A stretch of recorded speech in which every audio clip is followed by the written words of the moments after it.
네, 정선입니다. 저는 2020년도에 회사를 이제 퇴직을 했고요. 퇴직한 이후에 글을 써서 뭐 아들아 돈 공부해야 한다 이 책부터 해서 아들아 돈 공부는 인생형 공부였다 해서 지금 벌써 책을 4권 썼네요. 4권 쓰는 작가로 활동하고 있는 정선용입니다. 아마 퇴직 이후에 새로운 인생을 살아가는 그 대표적인 사람인 걸로 어느새 됐더라고요. 뭐 저희 회사에 퇴직한 임원들 모임에서도 그런 얘기를 하더라고요. 퇴직 이후에 더 잘 나가는 사람이다. 근데 뭐 더 잘 나간다는 얘기를 하고 싶은 게 아니라 그러니까 퇴직 이후에 새로운 인생을 찾아가려고 노력을 많이 했고 그 노력에 대한 것들이 그래도 조금은 결실을 보고 있어서 그 방향대로 좀 더 노력을 하고 있는 그런 사람이라고 보시면 될 것 같습니다. 이미 성공한 사람들의 고민, 뭐 저는 이제 중간에 나와서 잘 모르겠는데 아마 그 사람들은 아마 그 회사 내에서 실질적으로 인사권을 가지고 있는 사람에게 얼마나 잘 보이느냐에 대한 것들을 올인하겠죠. 그 인사권을 가지고 있는 사람들에 의해서 정책이 다 정해지는 거기 때문에 그래서 그분들한테 잘 보이게 한 노력들을 지금 열심히 하고 있을 것 같아요.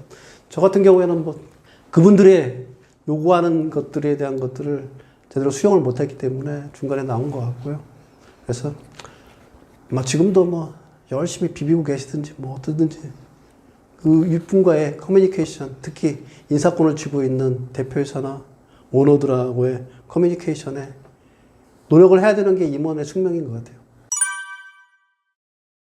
근데 이게 그 아둘러서 얻었다 이렇게 얘기할 수 없는 게 그 대기업 임원도 기업의 업종에 따라서 아니면 그 회사에 따라서 아니면 그 산업별 특징에 따라서 또 직급도 상무부부터 회장까지 다양한 직급들이 있기 때문에 다 천차만별이에요. 이걸 어떻단 기준으로 얘기하는 것 자체가 임원 세계에서는 이미 안 맞는 거예요.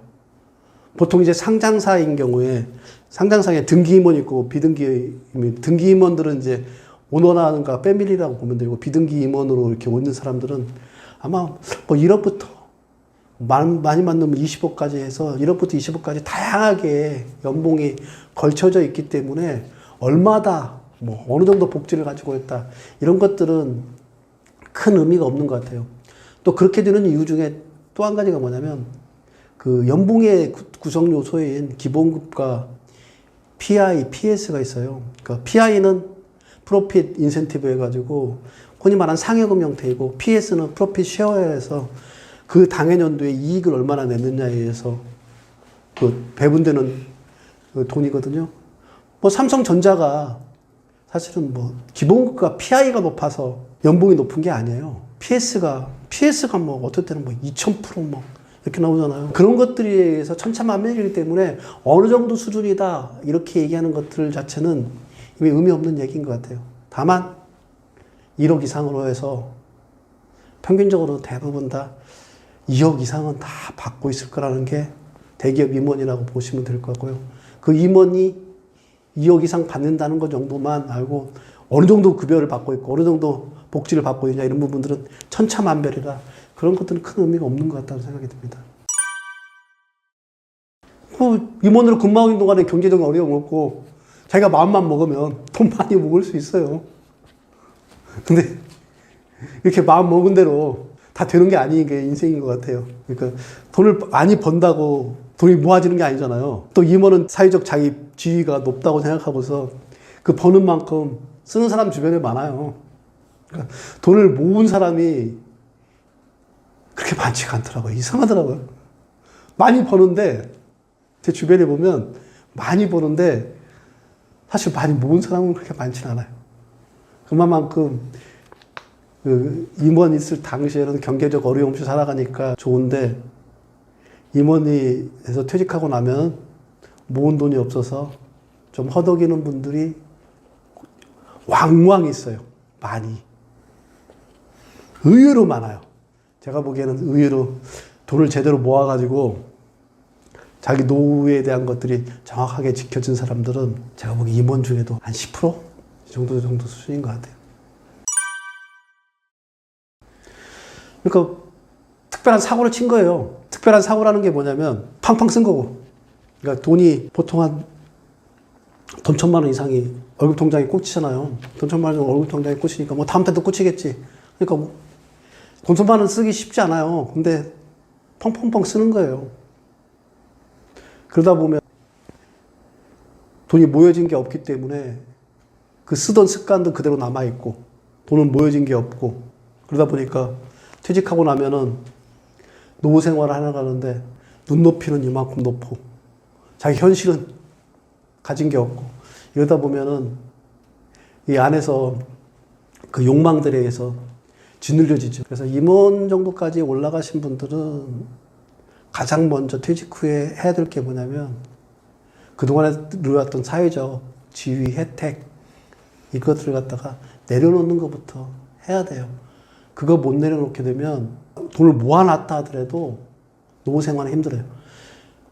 그동안까지 살아갈 수 있게 풍족하게 쓰면서 임원 시절에 쓰던 돈만큼 쓸 만큼 돈을 모으는 건 어려워요. 노후 생활에도 쓸 돈을 갖다 충분하게 할 만큼 번 사람은 거의 없다고 보고 나머지는 뭐냐면 임원을 하면서 누리는 사회적 지위와 그만큼의 소비 패턴들은 다 내려놔야 돼요. 그리고 다시 실질적으로 경제 생활을 할 수 있는 그런 것들을 갖다가 준비하지 못하게 되면 임원이라 하더라도 실제로 퇴직한 이후에 경제적인 어려움을 많이 갖고 있어요.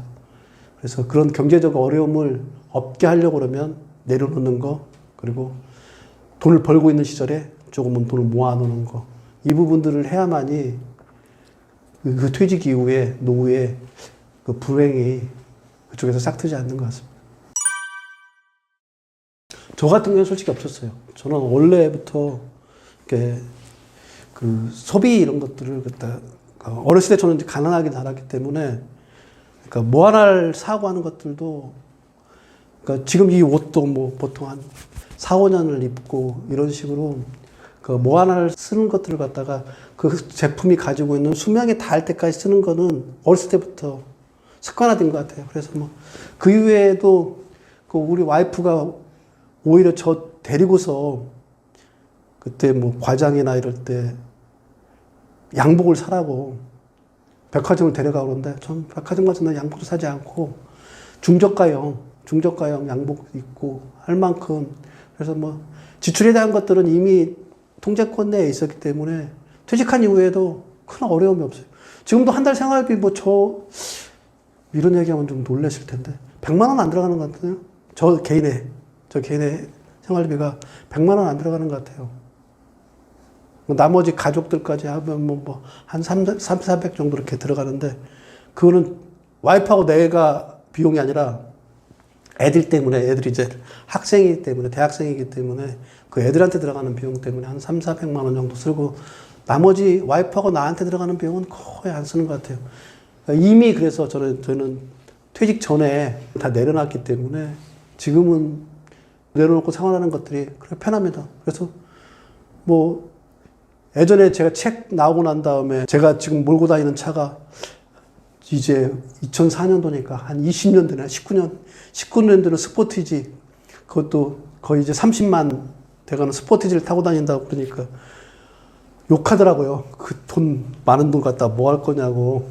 댓글 어마어마하게 심하게 그 차 타다가 죽는다 뭐 이런 댓글까지 있을 정도로 저는 기본적인 패턴들이 그러니까 지출하는 것들, 불필요한 지출 이런 것들에 대한 것들은 전혀 생각하지 않고 생각합니다. 그리고 여기까지가 저희 집에서 여기까지 오는 데가 그 1시간 반 정도 걸리는데 그 지하철 타고 왔어요. 그 지하철로 타고 다니면 훨씬 더 좋기 때문에 그러니까 그런 몸에 익숙해져 버린 것들이 지금의 저를 갖다 지켜주는 가장 큰 요소인 것 같습니다.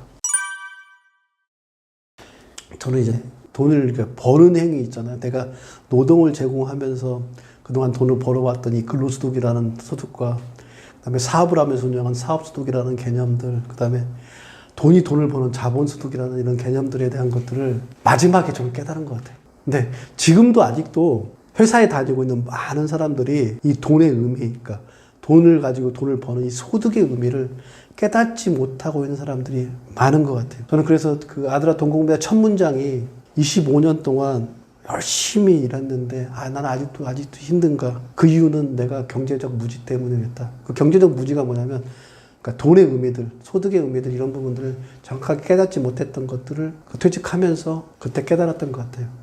그래서 다른 분들도 저는 돈의 의미를 저보다는 더 먼저 직장에 다니면서 돈의 의미를 깨달았으면 좋겠어요. 그래서 그 돈의 의미를 깨닫는다 그러면 흔히 말하는 불로소득은 뭐 죄악시하는 그런 생각들에서 벗어나서 사실 불로소득만이 진짜 자본주의에서 끝판왕의 소득이라는 거. 그래서 돈을 어떻게 벌 건가에 대한 기본적인 자본주의 메커니즘에 대한 것들을 이해하게 되면 자본주의 속에서 살아가는 이 정글 속에서 살아갈 수 있는 삶의 지혜를 훨씬 더 깊게 깨달을 수 있다 이런 생각해서 저는 깨달은 게 돈의 의미, 돈 버는 소득에 대한 의미를 깨달은 게 퇴직하면서 이문까지 올라오고 퇴직하면서 돈을 받고 다니는 학교인 회사에서 얻은 가장 큰 자산이라고 생각합니다. 그러니까 소득별 차이는, 그러니까 근로소득에 대한 가장 큰 차이는 뭐냐면 사실 가장 좋은 소득이 근로소득이에요. 자본 하나도 안 들어가고 자기 노동만 제공하고 시간만 제공해가지고 버는 소득이 가장 좋은 소득이에요. 근데 이게 한계가 뭐냐면 딱 49.3세 유한하다는 거. 유한하다는 그 한계가 있어요. 그래서 그 근로소득이 가지고 있는 장점을 충분히 이용할 수 있는 것들은 필요한 거예요. 근데 이 유한하다는 부분들은 분명하게 인식해야 되는 거. 그러니까 49.3세 대한민국의 평균적인 1차 퍼스트 잡을 갖다 갖는 것들이 기간이 49.3세더라고요. 그러니까 그거에 대한 걸 정확하게 이해하는 거고. 사업소득은 그 재화를 생산해서 판매하는 걸 통해서 이익을 얻는 건데 이 사업소득은 굉장히 위험해요. 위험 요소가 굉장히 큰 소득입니다. 그래서 이 사업소득을 하기 위해서는 사실은 근로소득을 하면서 이 사업소득의 기본적인 사업 아이템과 사업 자본과 사업의 시스템 이런 부분들을 구축할 수 있는 능력들을 배양하기 이전에는 사실 사업소득으로 돈 버는 건 어렵다는 거.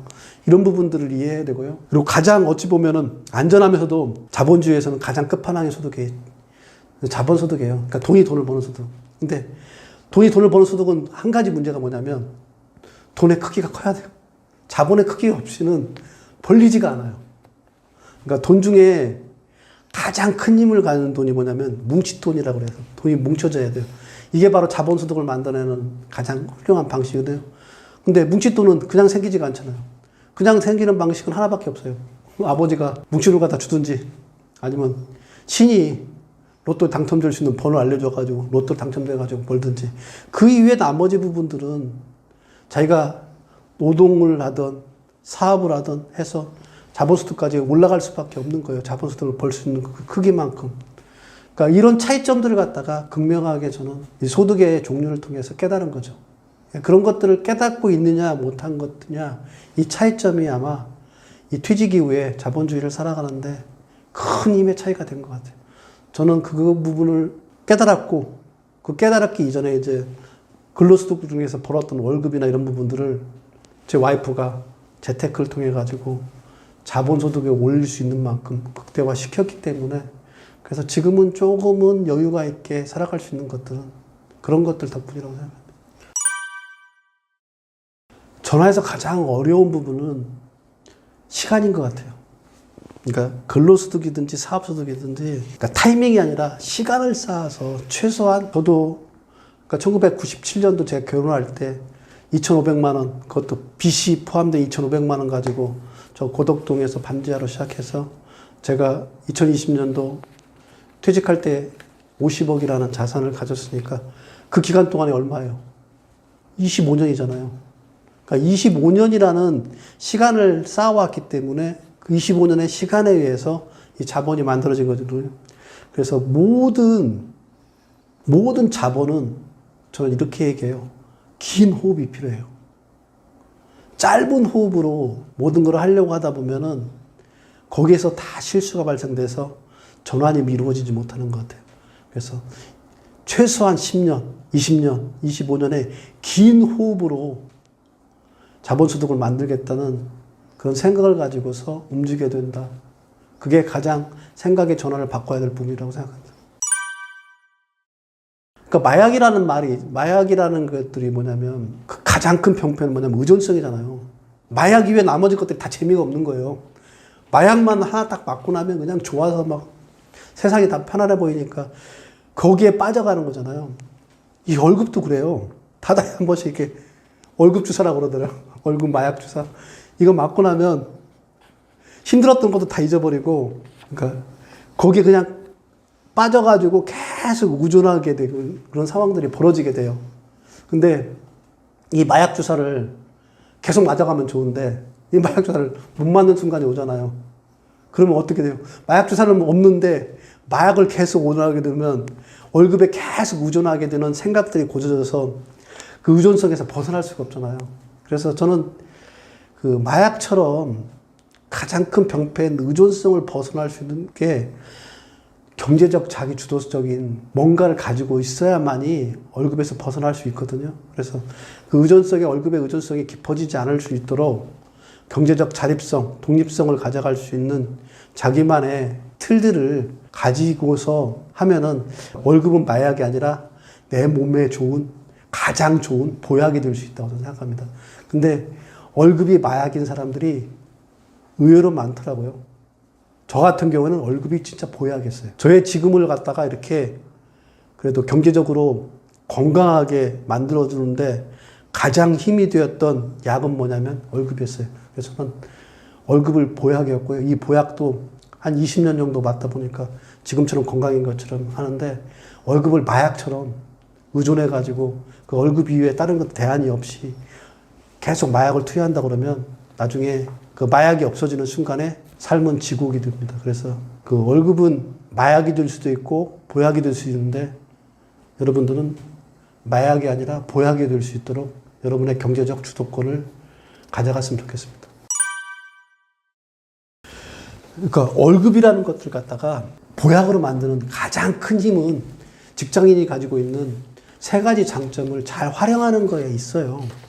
직장인이 가지고 있는 가장 큰 장점은 마약이기도 한 월급, 그 사회적 지위를 나타내주는 명함, 그리고 보통 이제 우리가 월급을 받기 위해서 일을 하잖아요.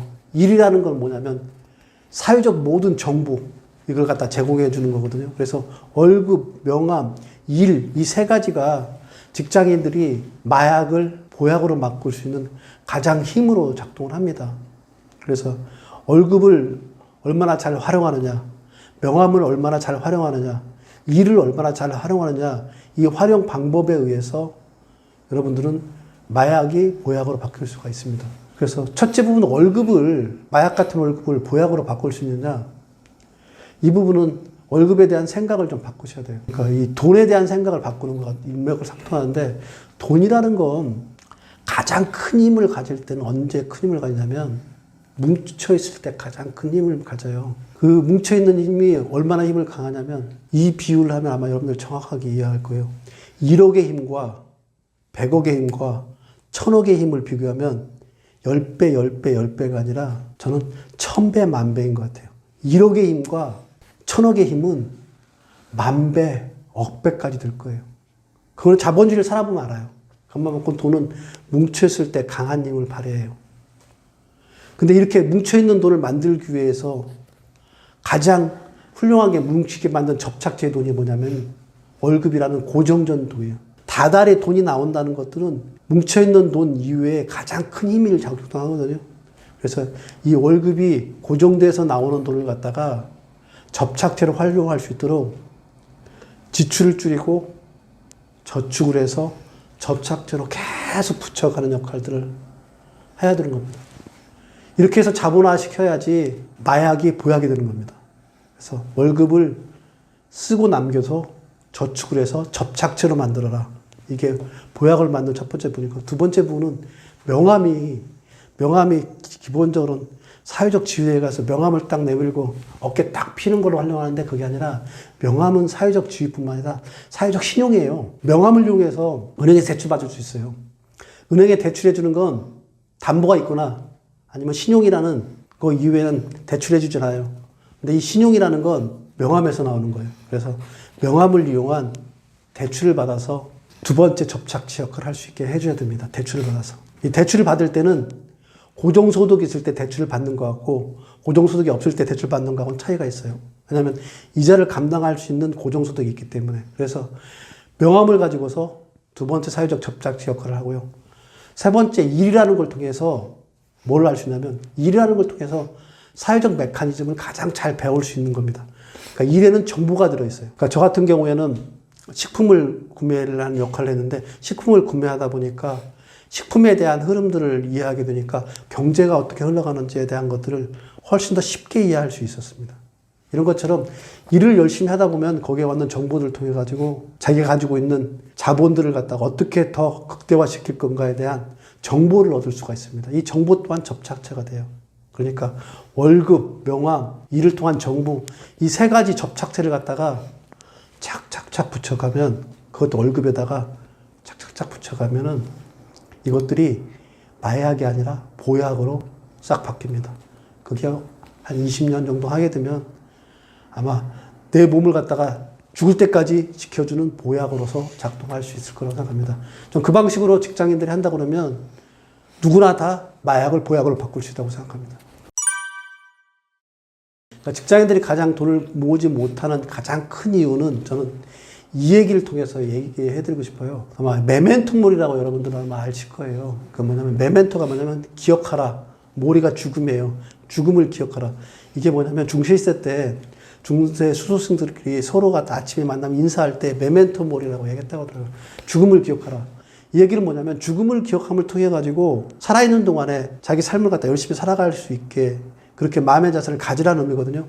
그래서 난 직장인들에게 이 얘기를 해주고 싶어요. Remember retire. 퇴직을 기억하라.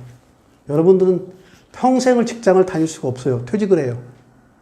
근데 여러분들은 평생 직장에 다닐 것처럼 그렇게 생활을 해요. 그러다 보니까 돈을 못 모아요.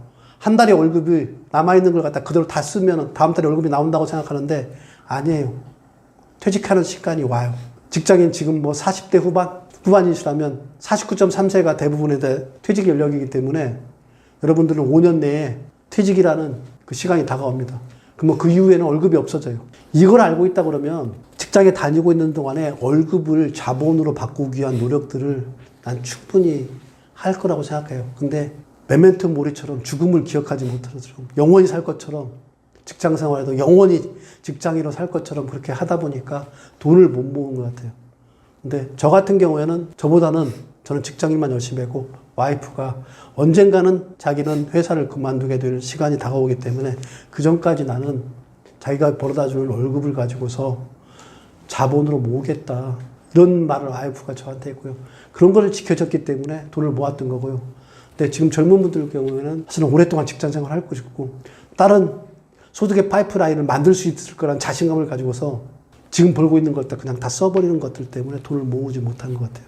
근데 사회적 현실은 나이 50이 넘어가면 소득을 벌 수 있는 구조가 점점 좁아진다는 거. 그러니까 젊었을 때는 이 선택지가 넓기 때문에 이 선택 중에 하나 선택해서 할 수 있는데 나이를 먹어갈수록 이게 좁아져요. 그래서 그 이후에는 소득의 파이프라인이 요 정도밖에 안 되기 때문에 그 이전까지 자본을 통해 가지고 튼튼한 동아줄을 만드는 걸 하셔야 돼요.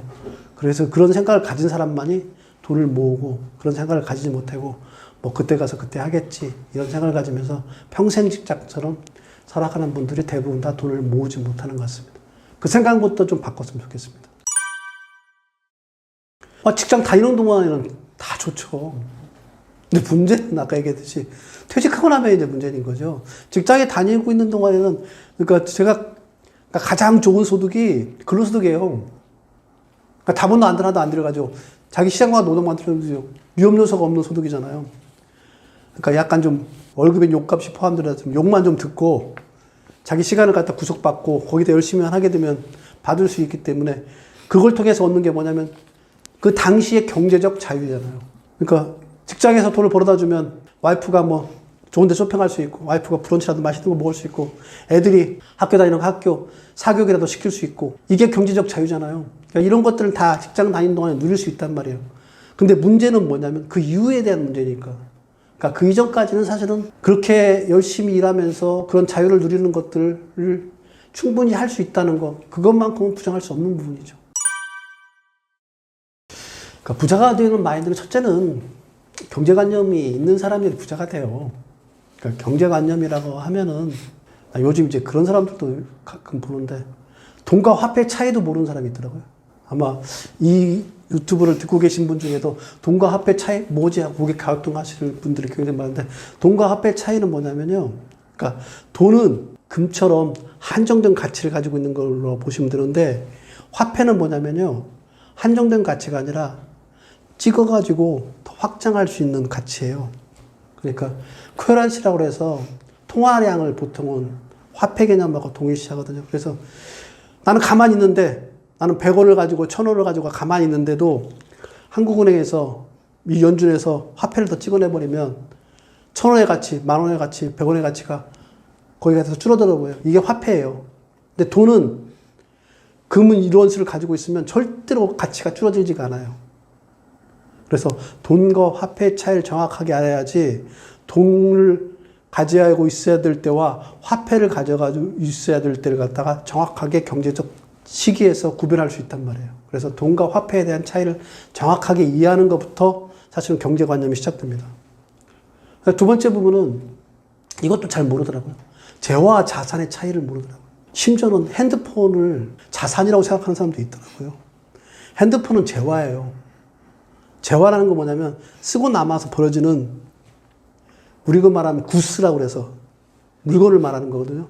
근데 자산은 뭐냐면 이걸 가지고서 더 생산을 확장할 수 있는 그 토대가 되는 것들을 보통 자산이라고 해서, 그래서 뭐 부동산을 놓으면 땅과 집이잖아요. 땅은 거기서 뭔가를 만들어낼 수 있는 요소들이 계속 가지고 있는 자산이고요. 더 쉽게 설명한다고 그러면, 재화와 자산의 차이를 설명한다고 그러면, 삼성의 주식은 자산이에요. 삼성의 주식을 가지고 있으면 자산을 가지고 있는데, 삼성의 핸드폰을 가지고 있는 건 재화를 가지고 있는 거예요. 재화를 가지고 있는 건 시간이 지나면 지날수록 가치가 떨어지고, 자산을 가지고 있는 것은 삼성의 가치가 올라가면 올라갈수록 더 확장돼요. 그러니까 이런 재화와 자산의 차이를 정확하게 이해해야지. 그래서 흔히 존니 대표가 그런 얘기 하잖아요. 스타벅스 커피를 먹지 말고 스타벅스 주식을 사라. 그건 재화에 투자하지 말고, 재화를 소비하는 데 투자하지 말고 다가 증대할 수 있는 데 투자를 하라. 이런 개념이거든요. 그렇게 재화와 자산의 차이를 갖다 정확하게 알고 있어야만이 사실은 경제적 관념이 똑바로 바뀌어 있는 거거든요. 여기다가 세 번째 부분은 재화 자산, 아까 말한 돈과 화폐가 기반으로 해서 재화 자산이 어떻게 움직이느냐, 이런 자본주의의 기본적인 메커니즘에 대한 것들을 이해하는 것. 이 세 가지를 가지고 있어야 경제관념이 있는 거거든요. 근데 이 부분들이 정확하게 가지지 못하기 때문에 사실은 부자가 잘 못 되는 경우가 되게 많아요. 그러니까 월급의 노예로 살아가거나 아니면 사업을 하면서도 매번 다른 사람만 좋은 일 시켜주는 프랜차이즈에 소속돼 돼가지고 프랜차이즈 본사만 좋은 일 시키면서 자기는 힘들게 일하면서도 자기 돈을 갖다가 계속 갖다가 빠져나가게 되는, 그러니까 자본주의의 구조적인 모순에 빠지지 않고 부자로서 올라갈 수가 있는 겁니다. 이게 첫 번째 이제 경제관념이고요. 두 번째 부분은 삶의 지혜가 좀 있는 사람들이 있더라고요. 삶의 지혜라는 것들은 뭐냐면, 그러니까 어떤 것들이 성과를 만들어낼 때 성과를 만들어내는 것들이 시간을 두고서 만들어져 간다는 걸 이해하는 사람이 있고, 어떤 사람들은 타이밍을 중시한다고 생각하는 사람들이 있더라고요. 근데 성과라는 건 기본적으로 시간이 토대돼서 시간이 쌓여져서 그 쌓여진 것에 의해서 만들어진다는 걸 이해하기 때문에 돈을 대하든 재화를 대하든 자산을 대하든 그런 메커니즘에 대한 이해를 가지고서 하기 때문에 시간을 쏟으려고 많이 노력을 해요. 부자 된 사람들은 부정적이기보다는 긍정적인 그런 생각을 가진 사람들이 많아요. 어떤 사람은 안 된다고 생각하는 사람들이 생각이 의외로 많아요. 그러니까 미래가 안 될 거라는 그런 것들 때문에 불안해하고, 그 불안하는데 시간을 호비하고, 이런 사람들이 되게 많더라고요. 그런 삶의 지혜들을 갖지 못한 사람들은 부자가 되지 못하고요. 그런 삶의 지혜를 가진 사람들은 부정보다는 긍정이 훨씬 더 부로 내가 갈 수 있는 계단으로 이끌어줄 거라는 가진 사람들이, 그런 사람들이 대부분 부자로 갈 수 있는 확률이 더 높습니다. 그리고 삶의 지혜 세 번째는, 이 세 번째가 굉장히 중요한데, 시간의 루틴을 정확하게 가지고 있는 사람들이 대부분 다 부자가 돼요. 하루의 일과를 아침부터 저녁까지 정확한 루틴에 의해서 움직이는 사람과, 그렇지 않고 일어나는 시간과 자는 시간도 불규칙하고 하루 종일 스마트폰이나 보고 있고, 그래서 시간을 정확하게 통제할 수 있는 사람들, 이런 사람들이 대부분 다 부자가 돼요. 그래서 첫 번째 경제관념과 두 번째 삶의 지혜를 가지고 있는 이런 사람들이, 이 6가지 요소를 가진 사람들이, 제가 본 부자들은 다 그렇더라고요. 흔한 얘기로 결혼은 사랑의 서락이라고 그런 얘기를 하잖아요. 그래서 뭐 앞에 서약하잖아요. 평생 동안 난 이 여자를 사랑하고 이 여자를 위해서 이 여자 이외에 다른 여자를 바라보지 않겠다 이런 사랑을 서약을 하는데 저는 사랑의 서약이 아니라 결혼이란 경제적 계약인 것 같아요. 그래서 저는 그 결혼을 할 때 가장 중시해야 될 그러니까 상대방을 배우자를 고를 때 가장 중시해야 될 건 이거라고 생각해요. 흔히 말하는 육체적 궁합 아니면 심리적 궁합 이렇게 얘기하는데 그것보다 앞서서 경제적 궁합이 맞아야만이 나는 결혼으로서 결혼할 때 가장 고려해야 될 사항이라고 생각합니다. 흔히 연애는 이상이라고 그러면 결혼은 현실이라고 그러잖아요. 다 계약이에요. 특히 경제적인 계약.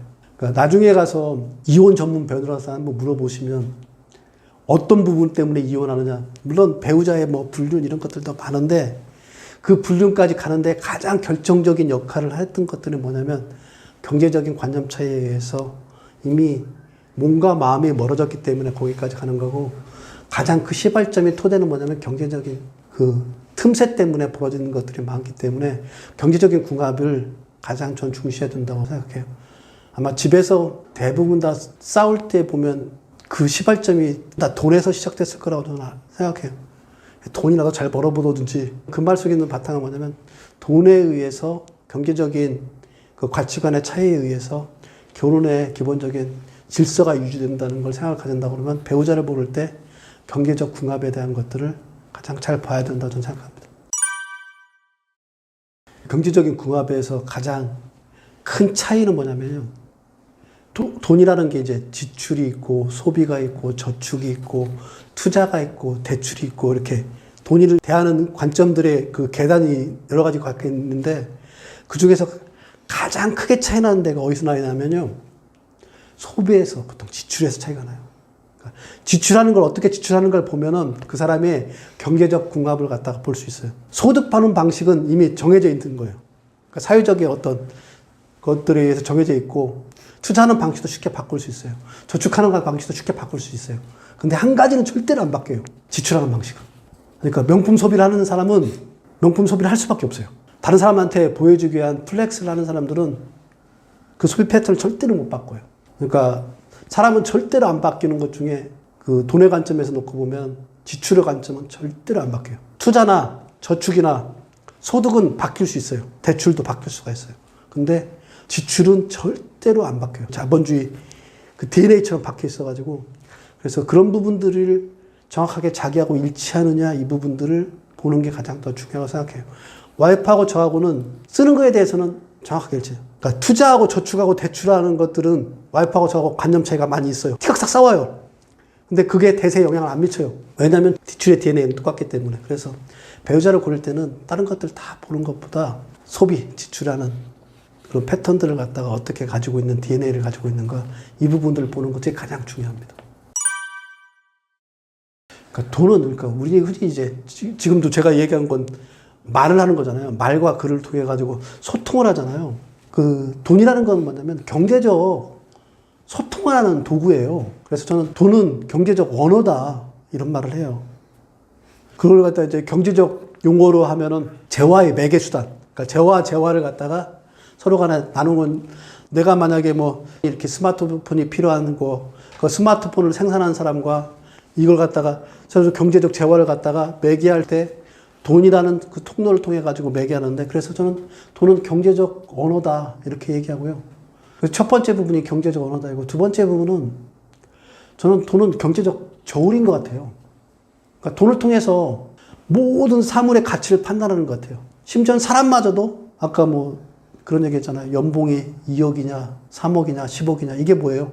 그 사람의 가치를 갖다가 경제적 가치를 갖다가 그 연봉이랑 금액으로 판단하는 거잖아요. 그래서 저는 돈은 경제적 저울인 거예요.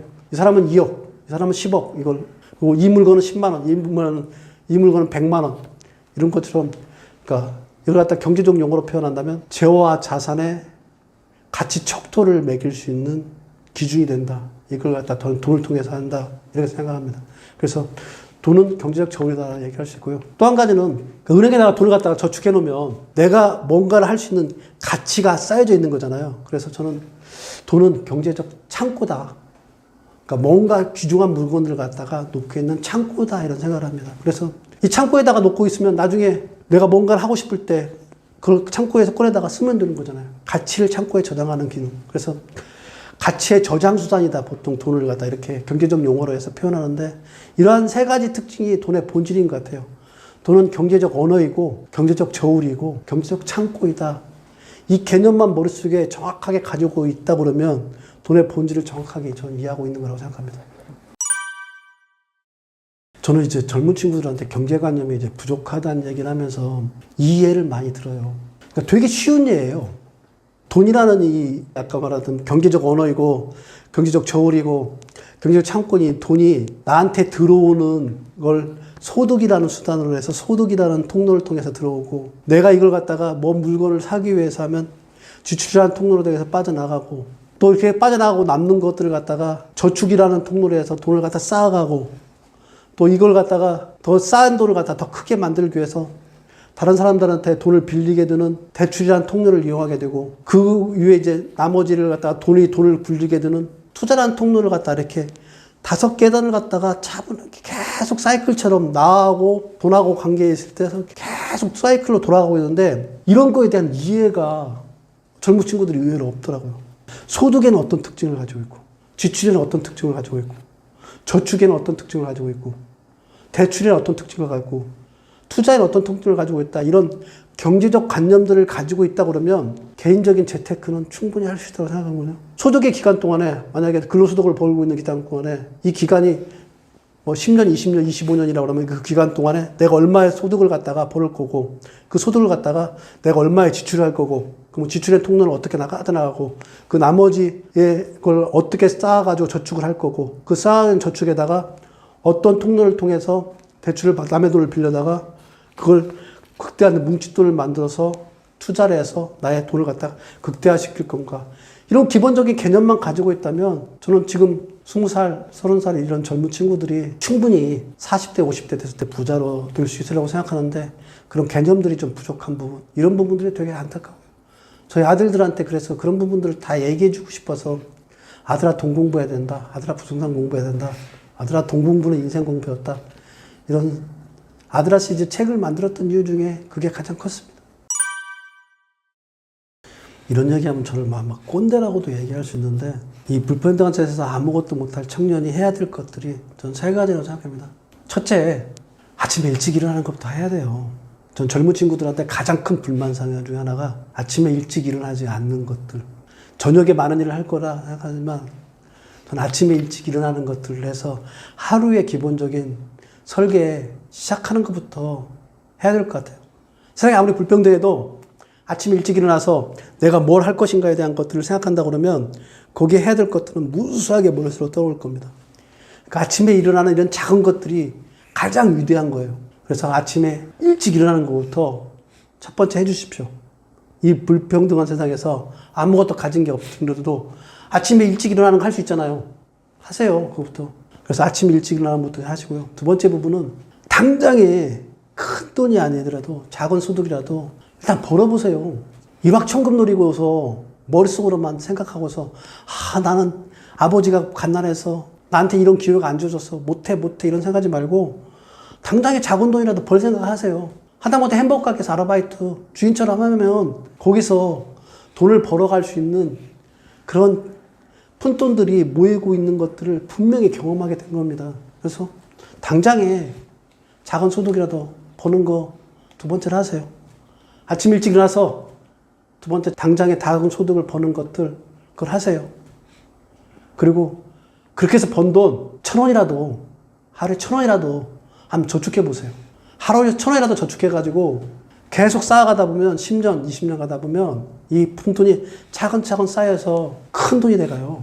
그래서 너무 큰 거로 하려고 하지 마시고요. 이 불평등한 세상에서 아무것도 할 것 없다고 본인이 생각된다면 첫째 아침에 일찍 일어나서 아침에 일찍 일어나는 거 당장에 작은 소득이라도 벌 수 있는 햄버거 가게 아르바이트 하는 거 그렇게 해서 번 돈 가지고 하루에 1,000원이라도 100원이라도 저축하는 생활을 꾸준하게 쌓아간다 그러면 저는 이런 말을 합니다. 신도 나라도 갓난한 청년 아무것도 안 한 불평등한 청년들을 구제해 주진 않아요. 그러나 자기 스스로 아침에 일찍 일어나서 당당히 작은 소득을 벌면서 한 푼이라도 저축해 간다면 자기 스스로를 갖다 구원해낼 수 있을 겁니다. 그래서 스스로를 구원해낼 수 있도록 오늘 아침이 지나갔다면 당장에 내일 아침부터 아침에 그냥 일찍 일어나세요. 저는 5시에 일어나는데 5시에 그냥 일어나세요. 아무것도 하지 않더라도 내일 아침에 일어나세요. 그것부터 시작하신다 그러면 여러분들이 해야 될 일들이, 해야 될 무수한 위대한 것들이 여러분들 앞에 조금씩 길을 보여주기 시작할 겁니다. 좀 그렇게 했으면 좋겠습니다.